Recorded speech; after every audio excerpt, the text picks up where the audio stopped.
Yo what's up အားလုံးပဲမင်္ဂလာပါ Bear Craft ကနေကြိုဆိုလိုက်ပါတယ် Bear Craft ကဘာလဲ Bear Craft ကတော့ဒီလိုမျိုးမိုက်သားပါမာတွေပါပြီးတော့ဒီလိုအမိုက်သားလက်နက်တွေပါတဲ့ mod ဖြစ်ပြီးတော့ဒါပဲဆိုတော့မဟုတ်ဘူးဒီလိုမျိုး custom cave တွေ custom biome တွေပါပြီးတော့ဒီလိုမျိုးကျန်းစား boss ကြီးတွေပါတဲ့ mod တစ်ခုဖြစ်ပါတယ်ဒီ mod ထဲမှာကျွန်တော်တကယ်ချင်းဟာဒီ mod ထဲမှာကျွန်တော်အဲ့လို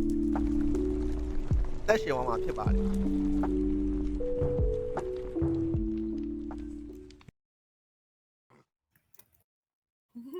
ဘာယူအာယောယော bro ငါ bro ကခုမှ spawn လာလေဒီကောင်လေးကွာအေးဘာကောင်းကြီးလို့ကွာ bro ဘယ်လေးကငါလိုက်လာတာတို့တာပြတာပြေးဗျာငါမောက်ကအဲ့ပါတန်နေโอเคဟုတ်လားကျွန်တော်တို့အခုတော့ဆိုကျွန်တော်တို့ line နေကောင်တွေရှိရပေါ့တော့ကျွန်တော်ပြေးနေရတယ်ဗျာပြေးနေရတယ်ကွာโอเคဟိုဒီမှာဘာကောင်းနေလဲမသိဘူးအော်ဒါရဟာဖြန့်နေအေး wood I'm getting wood ဟုတ်တယ်ပြေးအောင်တစ်ခုလောက်ဒီမဲ့အောက်မှာရှိတယ်အေးအာမီးကွာသူ့ပဲအိုးဒီမှာတင်ရိုင်းကုန်းပေါ်မှာတစ်ပိန်ပေါ့အဲ့ဒီမှာချက်စီနေတူတယ်ဘယ်မှာတော့အေးနေအော်အိမ်အောင်မြင်ဦးဟုတ်တယ်ယောတရေလိုက်နေပြီယောတိုက်ငါရှက်တိုက်ဟုတ်တယ်အကောင့်တက်ဟေ့ရအလုံးညာငါတိုက်哦，对的 ，Who you gonna call it? The Ghostbuster ပေါ့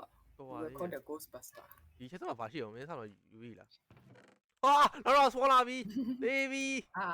bro ရအဲ့ဒါမှဘာမှပြေလို့မရဘူးဝိုးချိုးကြောက်နေပဲရှိရ Okay ဟာ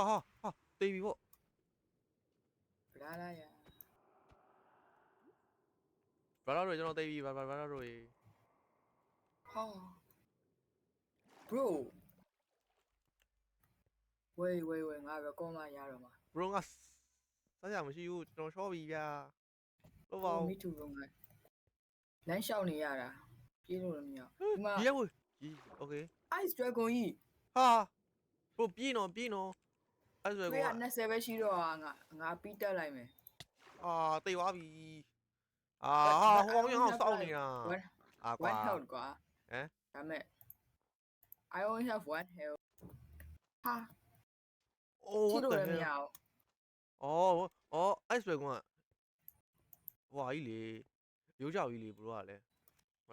right click လိုက်တောက်လို့လည်းမရဘူးဒီကောင်အဲ့မှာရဟုတ်အကော Dragon School ဝေးလို့ရလားမရဘူးအဲ့ဒါ decoration လုပ်လို့ရတယ်ဘာမှလည်းမဟုတ်ဘဲနဲ့ကွာအေးဒါပေမဲ့အဲ့ bro အဲ့ဒီရိုးကြောင်းနဲ့ဟောလုပ်လို့ရတယ်အဲ့လိုဒီမှာဓာတ်တွေပါညာလုပ်လို့ရတယ်မိုက်တယ်တို့တော့မဆိုဘူးဟုတ်တယ်မိုက်တယ် let me see ငါတို့အခုလောဆယ်အဲ့လိုမိုင်းထွားတူးမှရမယ်ကွာငါတို့အခုကဟုတ်တယ် Dragon Ball ဆိုကျွန်တော်မိုင်းထွားတူးမှဆင်းနေတူရနော်ကျွန်တော်တော့မိုင်းချတူးပြီဗျာI need အောက်တက်မိုင်းလိုက်ဟွာလို့တယ်ပါလို့အသားလို့တယ်ဟုတ်တယ်အသားလို့နေတာဗိုက်စားနေတို့ရတယ်တတော့မှရှိတော့ရဗျာဆက်လာပါဟိုအောင်ရကွာငါတို့ဘာကောင်းမှမသိဘူးတော့ဝေးလားမသိဘူးဘာကျွန်တော်တို့ကြောက်ခဲလေးလဲရှားပြီးတော့ကျွန်တော်တို့အပေါ်ပြန်တက်မယ်ပြီးရင်ဓာတ်လေးပါညာလေးလုံးအဲ့ဘာစီးကိုတက်ရင်အတားရလားစီးကိုတန်သားရလားဆိုတော့ပြောတယ်ဘလို့ငါတို့ငားလို့ရတယ်အဲ့မှာငါတို့ရောက်မှာ ငါးကြီးအများကြီးရှိတယ် ရှေးကူးလို့ ဟိုအောက်မှာဝလန်ကအကြီးပဲ what the hell oh my god bro ဝလန်ကအကြီးပဲဟာအေးမလီ အမလီ ဟာဟိုတော့ရေခဲကြီးဖြိုနေရ oh my god ဝလန်ကားကြီးကွာ oh my god လာအေးမင်းမလဲ bro မတီးဘူးဗျာရ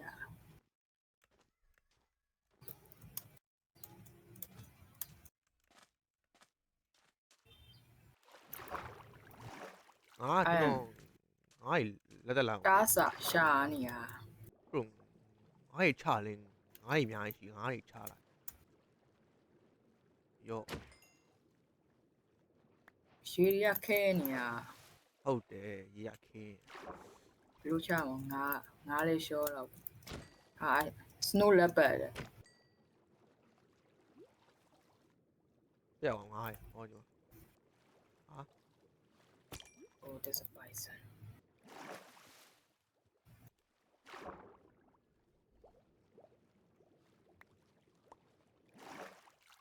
bro မင်းဘယ်မှာလဲ I'm coming bro တီးဘူးပျောက်သွားပြီ အာ you left me bro no you love me bro free willy ဟာ ဟာဘာယူဟာကျော်အကောင်ကြီးလိုက်နေပြီအကောင်ကြီးလိုက်နေပြီဟာရောအကောင်ကြီးလိုက်နေငါ့ကိုအဲ့ဒီဘာတော့ဝေလာငါလာဘာကြီးတော့ be granted a blessing for a wild occur ဘာရတော့မသိအော်ခါကြီးတွေ့ရ I found an orca too oh my god လန့်တာကွာ အဲ့ orca လူတွေတက်လာ မသိဘူးတော့အစတော့ငါ့ကိုလိုက်နေရပဲတက်လာတော့မပြောတယ်ဗျာအဲ့ဒါအဲ့ငါအဲ့အစနေရမှာပဲ bro အစ ဘယ်စနေရ like I mean like မင်းကိုလာရှာနေရ114 ဟာ frost မောတဲ့ ဟာဟုတ်တယ်အဲ့ကောင် အိတ်နေ ကြီး ရ အေးသုံးခုနေရဟင်း bro အဲ့နေရလေးမကင်မထားလိုက် bro ဒါကြီးကစိုးဆုံး spawn ပါကွာ အေးလို့ကျွန်တော်တို့ spawn နေနေရလဲနေနေမှာဆိုဘာသားမှလည်းမရှိဘူးကွာအဲ့ကစာနေတီးအောင်ကျွန်တော်တို့နေရာကောင်းလေးမြင်ရှားမရရဗျာမြင်ရှားမဖြစ်မယ်မဟုတ်ရင်ကျွန်တော်ဒီညမှာနေရအစင်မြူ ဒီ bison အသားတွေကစားလို့ရလား စားရဒါပေမဲ့အဲ့ကောင်ကြီးကပြန်ချမှာနော် bro ပြန်ချတယ် ကွာ ဟိုဒီမှာငါးလေးပဲထိုင်ထားနေရဗျာကျွန်တော်ဘောက Hey I see you bro really ဒီထဲမှာ okay ယော oh free food yeah မှာငါးရှိငါးယူလာငါးစားရင်စားလိုက်ဘူးယောနောက်တော့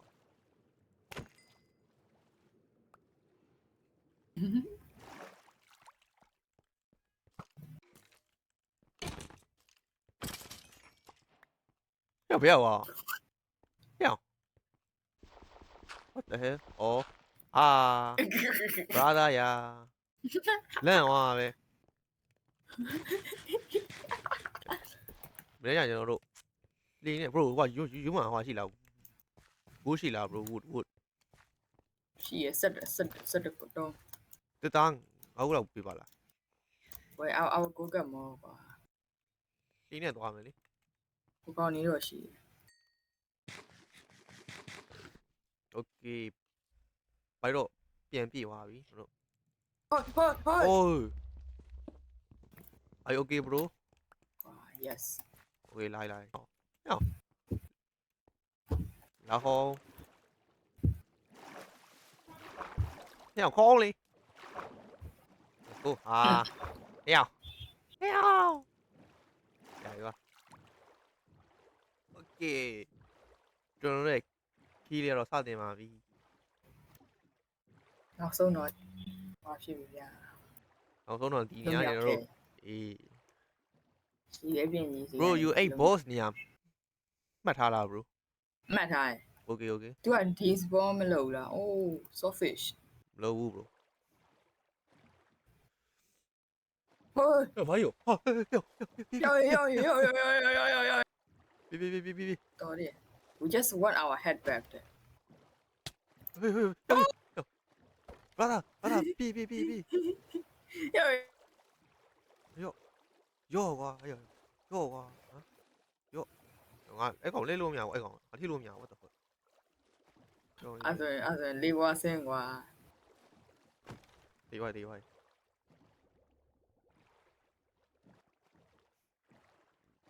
နောက်ဆုံးတော့ကုန်းသွေးခဲ့ပြီဗျာ နောက်ဆုံးတော့ရပြီဗျာ go okay let's go ဟာ I'm stuck ရတယ် ကဲနောက်ဆုံးကျွန်တော်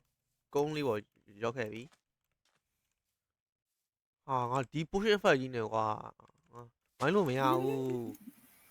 မမိုင်းနဲ့ မိုင်းနဲ့ဘာကြီးလို့ဟာဒီကောင်ငါဟာ bro ဒီကောင်ငါခိုင်းခိုးရတာ ဘယ်လို အဲ့ငှက်ကြီးလေငါရဲ့ဟိုငါရဲ့ငါးလားမသိဘူးတူလေးရှိအောင်ခိုးရတာဟုတ်လားစားကြမရှိတော့ဘူး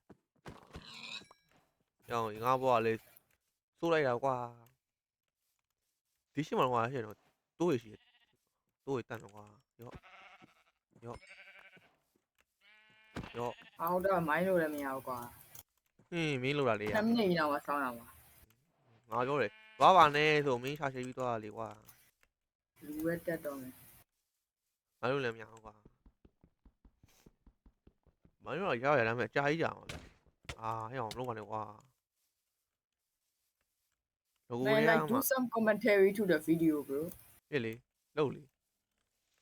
You do it. okay wait hold up okay Yeah. မင်းကအခုမင်းငါဘာလို့လဲဒီမှာ fucking ဘာလို့လဲမရဘာလို့လို့မရခဏလေးကျွန်တော်အခုတော့ကျွန်တော်ရွာလေးရှာတင်တယ်ဗျာရွာ bro stop hitting me the fuck is wrong with your problem bro I mean the fuck is wrong with you bro The fuck is wrong with my problem? okay ကျွန်တော်တို့ဒီညနေတော့မစိုးဘူးပြောရမယ်ဒါပေမဲ့ကျွန်တော်တို့အခုတော့ကျွန်တော်ရွာရှာမှဆိုရင်ရွာမှာဆိုကျွန်တော်တို့စားစရာလည်းရမယ်ဗျာကျွန်တော်ပြီးတော့ကျွန်တော်တို့နေစရာလေးရှိမှဆို yeah အခုတော့ရွာရှာအကောင်းဆုံးဖြစ်နေတူတယ်နွားကြီးလည်းရမယ်ကျွန်တော်တို့နွားလိုက်တာရကျွန်တော်တို့ဒီမှာဟိုဟာလို့ရရဗျာဒီလွယ်အိတ်လို့ရတယ်ဟာလွယ်နေတော့ပို့ပြီးတော့ကျွန်တော်တို့အဲ့လိုပစ္စည်းပါညာထည့်ရပို့ပြီးအဆင်ပြေသွားလိမ့်မယ်ဟာဒီနွားလေပါတော့ okay စားကြတော့ကျွန်တော်နည်းနည်းပါးရှိနေနော်လေကျွန်တော်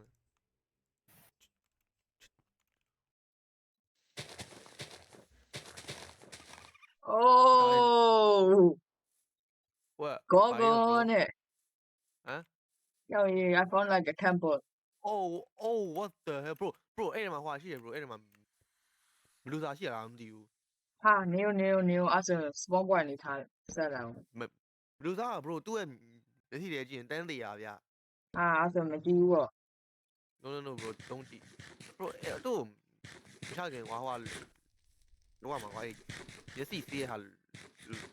လောရမှာ bro အဲ့မှာရှာကြည့်လိုက်ဘောအဲ့မှာရှာလိုက်ဟွာအဲ့ဒီဒေတာနဲ့ဟွာလိုအဲ့လိုကျိုးနှစ်ခုလိုပဲ ဟာကျုံးမှမရှိတာဗျာ အေးကျိုးမရှိဘူး အရင်ဝင်ကြည့်ရမယ်ဗျာ bro အဲ့မှာလေဟွာရှိရလေ cover တွေရှိရလေ bro တဲ့ အဲ့ဟုတ်တယ် cover တွေရှိရအဲ့ရယူလိုက် yo ဒီမှာလီဗာကြီးငါနှိပ်လိုက်ပြီ အေးအဲ့အောက်ဝင်သွားပြီ wait bro ဟိုက What ငါ့ကိုလည်းနည်းနည်းပေးအောင် သွားပြီ ဟုတ်တယ်ဒီမှာအောက်ကပွင့်သွားပြီ bro အောက်ကပွင့်သွားပြီ ကိုလဲတာလေးပေးအောင် yeah အဲ့ bro အဲ့ကိုလည်းပေးအောင်အဲ့ကိုလည်းအဲ့ဒီ What do you mean မင်းကိုပေးအောင် အဲ့ကိုကျိုးလေးပေးအောင်လေ I also want to go down there bro ငါလည်းအောက်သွားခြင်းနဲ့ တော့လေငါကြောကတခုပဲကျန်တော့ ဒီပါ အာဖျောင်းကြီးဘာမှမမြင်ရတော့ကွာ ဘာမှမရတော့ဘယ်ခဏညာငါ ည တို့ လုံးကန်တော့တာ bro လာလီအောက်သွားမယ်လားအောက်သွားမယ် မောင်မဲနေရပဲဒီမှာအောက်တကားပဲမောင် အောက်တကဝေးခိုင်း ဘရို ဒီမှာလား ကျွန်တော်ဘာမှမမြင်ရဘူးဘရို wait အေးပြုတ်ကြတော့你都那枪嘛呗？ oh yo what the fuck wait အခုလို့ come bro 哦，cool 是啦，cool。အေးငါတို့အေး bro ဟောမင်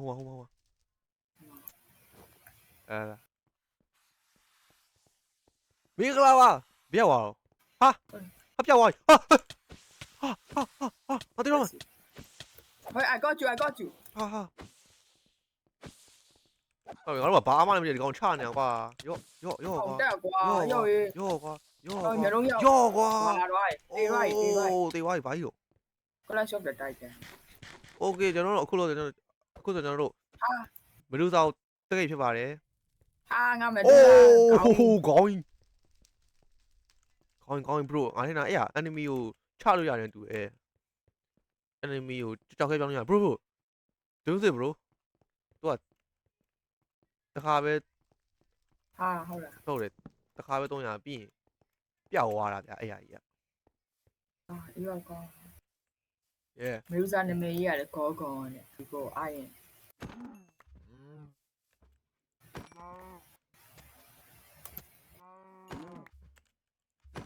ဖိုးလိုအပ်တယ်ကွာ ဟုတ်တယ်ခိုးရီလို့အဲ့ကျွန်တော်တို့မိုင်းတူးမရမယ် တေးချာအားဆိုင်ပြီးတော့ကြည်မှမြင်ရတာ bro ဝစ်က torch လေးလုပ်လိုက်လေ yes လုံးလိုက်ပြီခုမှရတာခိုးอ่ะ ဩ okay ခိုးရီတော့ရနေပြီကျွန်တော်အာယုံရှာလို့ရတယ်အာယုံရှာရင်မှကျွန်တော်အာယုံအောင်မလေးလုတ်မှပို့ပြီးအဆင်ပြေမယ်တူဟုတ်ရန်သူတွေကလာချကျွန်တော်ပဲရှောင်းမှာ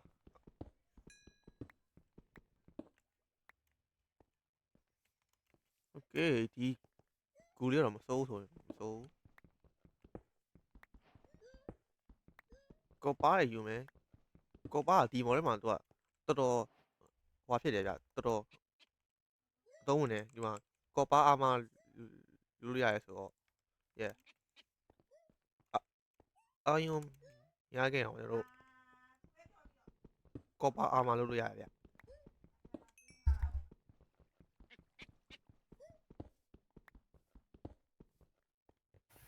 ခဏလေး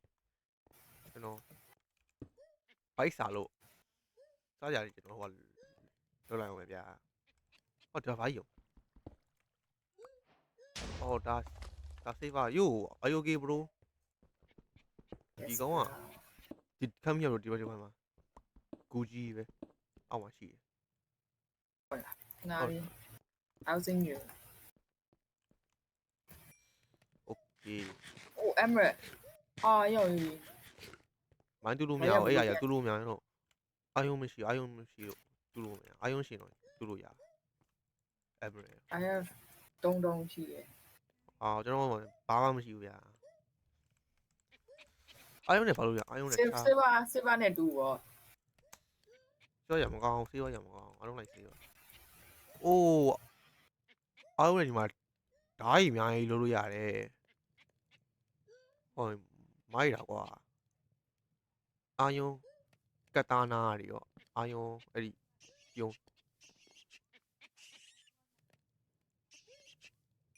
ဓာတ်တွေ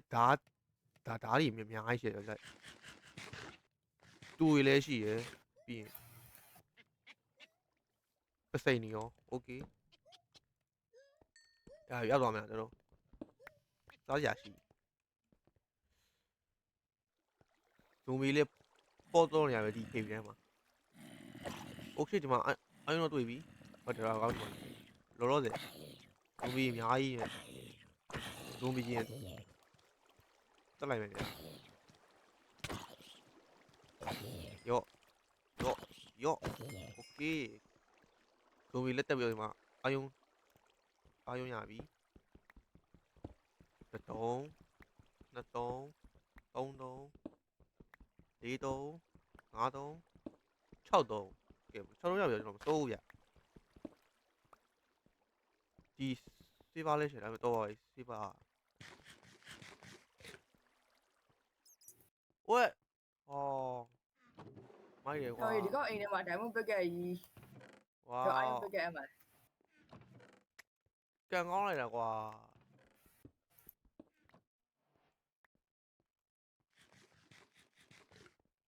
အေးအောက်မှာဂူကြီးရှိသေးဟာ what the hell come on အောက်ဆင်းမယ် bro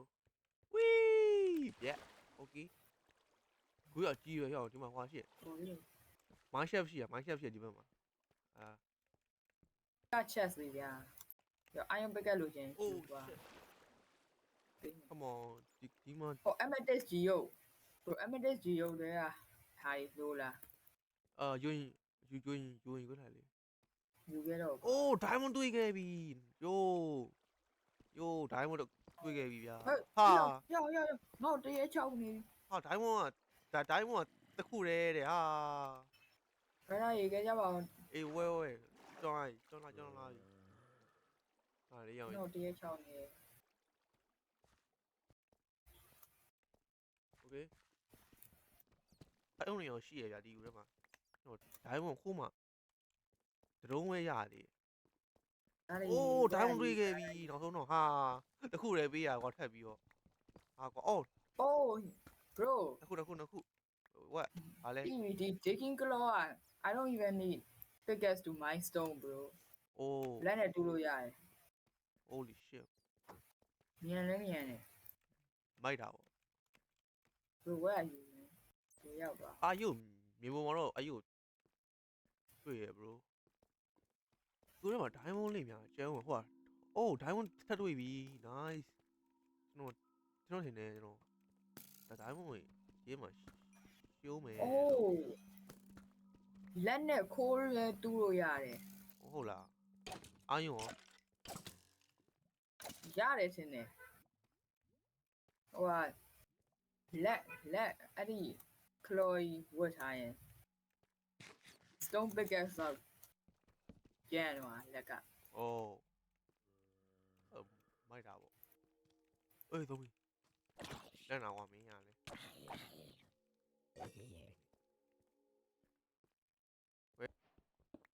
bro ရေးဘာကြီးရတော့မတွေ့ဘူး ဟမ်ရွာလားဟုတ်ပါ ဟုတ် ဟုတ်ကဲ့ မလာပါရမယ် bro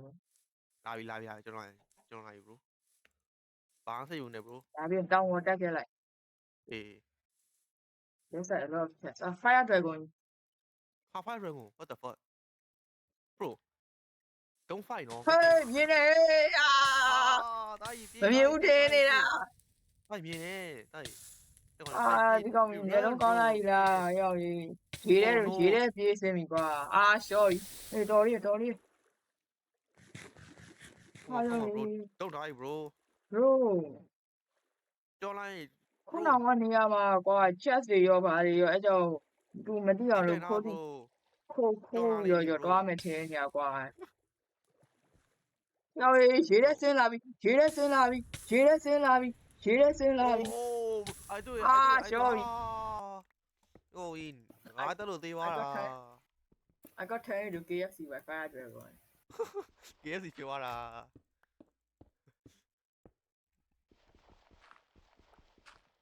ကိုစပီယာဟဲ့ငါတွေ့ရကောင်ငါတွေ့ရအိုးဟဲ့ငါလိုက်နေပြီအိုး shit ပြေးဟိုင်း ပြန်ချကွာ bro ရ ငါ6လုံးများသေးဘူး ပြနေဦးကွာ အဲ့ကောင်ဝိုင်းချမလား bro ဟာလေအဲ့ဆို yes bro အာမလုံးမယ်လာတိုင်းတို့အေးငါတွေ့အဲ့ကောင်ကြီးကူရဲနဲ့ တော့ကွာ တူးလိုက်မယ်ကွာ ဘာမျက်မှန်နေတက်ထားလဲမသိဘူးအဝေးကနေပြီးတော့ငါ့ကိုတွေ့ရ ဟုတ်ပါကွာโอเคကျွန်တော်တို့ ဟာရေ မင်းစာခိုးသွားတာအဲ့က ဘလူဘာကြီးကိုသွားတယ်တော့မသိဘူးဟာငါ iron pickaxe ဟာစားသွားပြီ โอเคကျွန်တော်တို့ဒီမှာဆိုကျွန်တော်တို့ diamond ဆော့ရပြီ diamond pick ရပြီဆိုတော့โอเคကျွန်တော်တို့အာမလေး မင်းစင်းလာရဲ့ငါမင်းချ အာမလေးစောက်ပြီးဟိုပါအာမလေးရရင်တို့ငါတော့တက်မှာဖြစ်ပါတယ် ဘာပက်လုံးလဲလာ ညမင်း ဒီဘက်ပြန်လာတော့တက်လိုက်ပြီကွာ ညမင်း bro where you bro မျိုးငါအဲ့ဒီစီကူတက်နေတာတော့ရတယ်ကွာ come back bro ပြန်လာအောင်လာရင် Look in your backpack ဟာပြောငါရွှေရောဟာတခုရောပြမင်းရောအာဘလို့ကြီးလဲကွာ what the hell နောက်ကနေပြီးယူလို့ရတယ် အေးဘာယူဟာဒီရော bro ဒီ come bro မှာလေး bro ဟုတ် nice a lot of chest အိုးဟုတ်တယ်မင်းနဲ့တည်းဘာကြီးရောအိုးဟဲ့ဒီကောင် the claw တဲထွက်နေရကွာမိုက်တယ်ကွာ ဟုတ်တယ်လက်တဲ့မညက်တာ10နှစ်လောက်ရှိ โอเคကျွန်တော်အာမာလေးရောနည်းနည်းရနေပြီခွာဆိုင်တော့အရှင်နေတော့ကြည့်လိုက်အောင်မယ်အဲ့လိုအရှင်နေတော့ကြည့်လိုက်မယ်ဗျာဒီနေ့ကဘယ်ရောက်သွားလဲတော့မသိဘူးဒီနေ့ကငါတို့ကြောက်ပြီးပြောရတာမသိဘူး ရှိ bro backpack ဘယ်လိုလုပ်ရအောင်ဘူး ငါမရှိတော့ဘူးဟွာယူနီဟွာလက်တာလိုပဲပြီးရင်အဲ့ဒီဟွာကျိုးလိုပဲကျိုးနဲ့ ဒါ ပြီး မှ ချက် ရှိ စ တော့ ကူ ကွာ look that shit bro အေးဘာမှမရှိတော့ဘူးငါမရှိတော့ဟာဒီနေ့ကပျောက်သွားပြီကွာโอเค ငါကဝင်လုပ်ပြီးတော့ထွက်ပြီး emery ရတာ emery အများကြီးပဲဟာဘာနဲ့ကောင်းမရှိဘူးကွာဟာ ဟုတ်လား ဒီနေ့ကမွဲလိုက်တော့ကွာ ဒါရပါတယ် go ရွှေ night တွေဟာ yeah ရွှေ ကွာဒီနဂါးကြီးကွာဝဲ ဒီနေ့ကမွဲလိုက်တာကွာ bro take the goal bro တို့မှာ bro ကိုရင် apple ဖိုင်လာလို့ရတယ်ဟမ်အေးမတန် ရ ဘူး တာတန်လည်းမ ဟုတ် တ တ န် ယ်မတန်ဘူးကွာငါကပြေးသွားတာကွာအဲ့ကောင်ငါတို့ကြောက်ပြီးတော့ပြေးသွား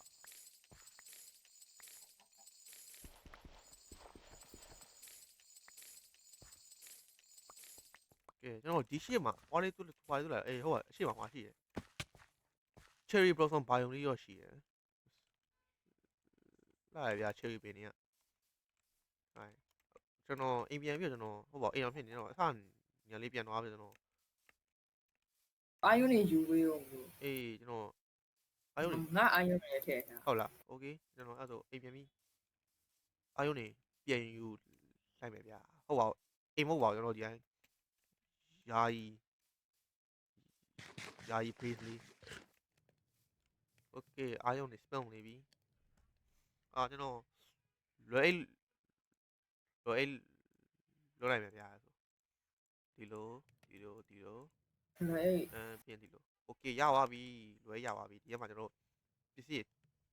ထည့်လို့ရပြီပေါ့နော်ရွာရွှာတင်းမှာကျွန်တော်တို့ဘဝကြီးပြောင်းလဲမှာအရှိမနွားရရှိတယ်နွားတွေကိုတတ်မယ်ကွာလာခဲ့တဲ့နွားရရော့ဒီကောင်းလားဘရို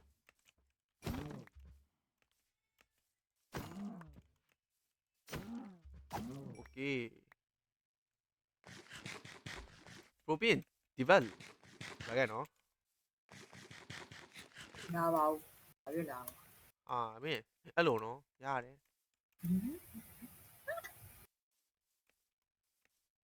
ဟေးဖာတော့ကိုင်းတွေ့ပြီ ဟုတ်လားတွေ့လား တွေ့ ဟုတ်လားโอเคလာပြီရှောက်ပြောနေတာက တကယ်ပြောတာဗောရှောက်ပြောပါမလားငါဒီဖာတော့ကိုင်းချကြပါမလား ငါမင်းယုံကွာမင်းတိတ်ယုံလို့ရအောင်မင်းရှောက်ပြောတာ အဲ့လိုလာwhere bro where bro where dragon ငါပြမယ် like it ဒီကောင်ရှောက်လို့ရအောင်မသိပါဘူးကွာ ဟဲ့ respawn point လေးချလိုက်အောင်ညာ အေးပမာငါအဲ့ကောင်ချချင်တယ်ပမာ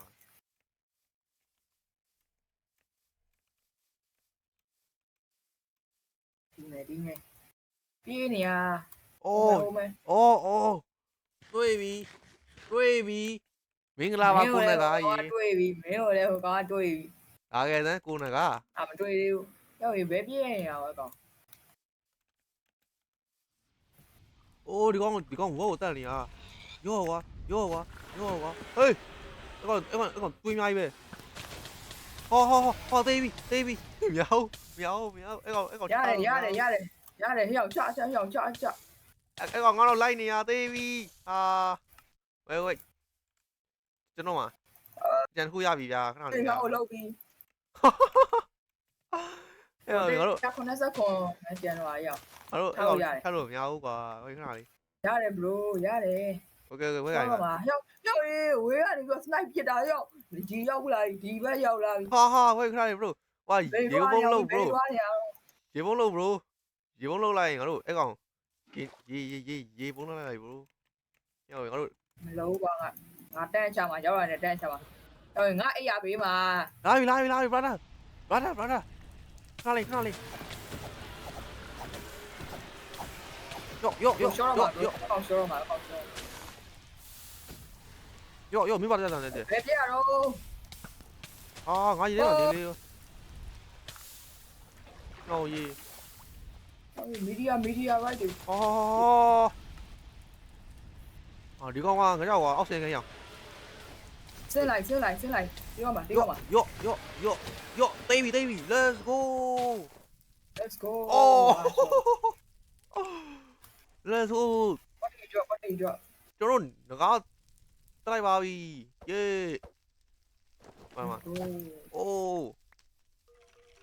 flash let's go ကကျွန်တော်ငကားကိုတိုက်ပါပြီ yes okay ကျွန်တော် fire dragon လည်းတက်လိုက်ပြီ ice dragon ကဘယ်လိုလဲမသိဘူးသူ့ဘာလို့ရှော့ပြီးသား အဲ့ဆိုတော့ရှော့ပြီးသားကြီး dragon skin နဲ့ဘာလို့ရတော့ အာမလို့ရတယ် bro အာမလို့ရတယ်မိုက်တယ်ဘယ်ခုရှိအောင် ငါမှာ9ခုရှိရ ငါ့ကိုမင်းငါ့ကိုဘာလို့မရဘူးဝေးဘောလို့ရတယ် bro Evan ငါ့ကိုပေးလို့ရလား bro come on please အနီးရ fucking ငါမှာခေါင်းစုံမရှိဘူးအဲ့ကြောင့်ပေး give me